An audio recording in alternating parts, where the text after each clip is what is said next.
వెళ్ళినప్పుడు అక్కడ ఒక మా డాడీ మటన్ కట్ చేసేదానికి తీసుకుంటున్నాడు అనమాట. సో అక్కడ ఆ గల్లీలో రైట్గా రెడ్గా కనిపిస్తుంది, అక్కడ గల్లీలో మా అమ్మ లేదు. సో మా డాడీ అయితే కట్ చేయడానికి ఇవి తీసుకుంటున్నాడు, అంటే మటన్ చికెన్ కట్ చేస్తారు కదా, సో వాటికి కావాలని తీసుకుంటున్నాడు అనమాట. సో నెక్స్ట్ ఇంకా రెస్ట్ తీసుకోవాలని స్వీట్ షాప్కి వచ్చేసాము. స్వీట్ షాప్కి వచ్చాక ఇంకా ఇక్కడ అన్నీ కొనుక్కున్నాం అనమాట.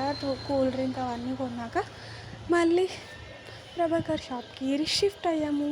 వెళ్ళాక అక్కడ డాడీకి షర్ట్స్ నచ్చకపోతే మళ్ళీ ఇక్కడికి షర్ట్స్ కొనడానికి వచ్చాము. ఇక్కడ కూడా నచ్చలే అని చెప్పాడు కాబట్టి సో ఇంటి దగ్గర కొందాము, ఇక్కడ నచ్చలేదు అన్నాడు కదా అని ఇంటికైతే వస్తున్నాం అన్నమాట. సో ఇది ఇంకా మా అమ్మమ్మ వాళ్ళ దగ్గరనే ఉన్నాము, కానీ వెళ్ళట్లేదు మేము ఎందుకంటే మళ్ళీ రానియరు కాబట్టి.